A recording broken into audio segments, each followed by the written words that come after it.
So this is lesson 1 for chapter 3 of Physics 30. Chapter 3 is uniform circular motion. Is mass the same thing as weight? Well, we can define mass as the amount of matter in an object, and we can define weight as a measurement of the force which acts upon an object. So consider the diagram in the bottom right corner. When an elevator is stationary or also when it's moving at a constant velocity, so either its velocity is 0 or it's moving at a constant velocity, then standing on a weigh scale inside an elevator would show your actual weight, what we would consider on Earth your normal weight. If you've ever ridden in an elevator, when you start to move upward, you feel a little bit of extra pressure under your feet. You feel a little bit heavier, and that's due to the acceleration. So if you were to stand on a weigh scale inside an elevator, when it moves upward, the weigh scale would actually show you as slightly heavier than what you really are. In the same reasoning, when you accelerate downwards, you always feel like you move up a little bit in the elevator, you feel a little lighter, and in fact, the weigh scale would show that. And if the elevator suddenly, for some unfortunate reason, broke loose and went into a free fall, there would be no weight on the scale at all, and you would actually be weightless. So when in free fall, you are weightless. We know that the force of gravity acts towards the center of the Earth. This is called a gravitational field, and it varies with the mass of the object. Um, Not the mass of the object on the surface of the Earth, but the mass of the object with the gravitation. So, for example, the Earth, the Sun, the Moon, those would all have different gravitational forces. On Earth, gravity is a constant 9.8 meters per second squared. Weight, then, is the measure of the force of gravity on an object, and it changes from location to location. So the larger the mass of the object, the greater gravitational force. So there would be more gravitational force on Earth than there would be on the Moon because the Moon has less mass. Mass never changes, but weight can. So thinking about this weight in an elevator. Suppose we have a 50-kilogram boy at rest in an elevator. So acceleration is 0. Drawing a free body diagram, we have a 50-kilogram mass. We know that working upwards, we will have the natural force, which is perfectly balanced by the gravitational force. We again know that the sum of all forces will be equal to mass times acceleration. So if we consider which forces are acting here, we have the natural force acting upward, and working against that, we have the gravitational force. So we can say natural force minus gravitational force will be equal to mass times acceleration.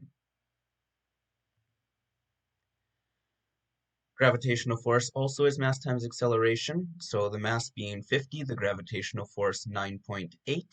And so we get that the gravitational force is 490 newtons. We can then plug that into our equation on the right, as well as the mass and acceleration. So the natural force minus the gravitational force, which is 490 newtons, is equal to the mass of 50 kilograms multiplied by the acceleration. Notice that we're using two different accelerations. When we calculated gravity down here, we were using the acceleration due to gravity. And when we're looking at the object overall, we're thinking of the total acceleration of the object, of the mass, which we know that the overall acceleration of the boy is 0.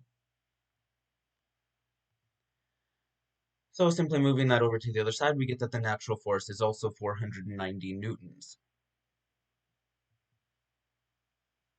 The scale pushes up on you just as hard as the earth pulls down on you, so therefore the scale reads your actual weight. And here we would say the weight is 490 newtons. Changing the scenario slightly, if we have an elevator moving up at 1 meter per second squared, we'll put that in as our acceleration. We have the same free body diagram with the same natural force and the same gravitational force. Gravitational force will still be 490 newtons because the mass has not changed, neither has the acceleration due to gravity. What has changed is the overall acceleration. So when we plug that into our equation now, we've got the natural force minus our gravitational force of 490 newtons, multiplied by the mass of 50 kilograms, multiplied by an acceleration overall of positive 1 meter per second squared. When we simplify this, we'll get that the natural force is now 540 newtons, which is slightly greater than it was before. And so we can see that when you're accelerating upward, now the scale will show you as being heavier than normal. You can probably predict what happens in this scenario when we have the acceleration going downward at 1 meter per second squared. Same free body diagram again. We should expect that the gravitational force will again be 490 newtons. And now when we plug it into our equation, we're simply going to use an acceleration of -1 to show that we're accelerating downward. And when we solve that, we get a natural force of 440 newtons, meaning the scale is now showing that you are slightly lighter than normal. Moving on to a slightly different topic, and that is hanging mass accelerometers. Constant velocity means an acceleration of 0, and an increasing velocity is any non-zero acceleration. When we have something like this, so one of the classic examples is hanging something from your rear view mirror. If your car is stationary, the object hanging from the rear view mirror will simply hang straight down. Also, if you're driving down the highway at a constant velocity, the object also will just be hanging straight down. However, when you start to go, if you suddenly accelerate the car, the object hanging from the rear view mirror will swing backwards slightly, which is what's being shown in this diagram here. It's swinging back by some angle theta. And we get this nice little equation from this, that the acceleration of the car moving forward, blue arrow, will be equal to gravity multiplied by the tangent of this angle theta. So we'll look at an example of that. If the fuzzy dice hanging from your mirror move back by 10 degrees, what is your rate of acceleration? Well, we have this nice little equation to work with. Acceleration is equal to gravity times tan theta. So we can plug in 9.8 for gravity, and we can plug in the angle of 10. And then multiplying that out, we get that the acceleration is 1.7 meters per second squared.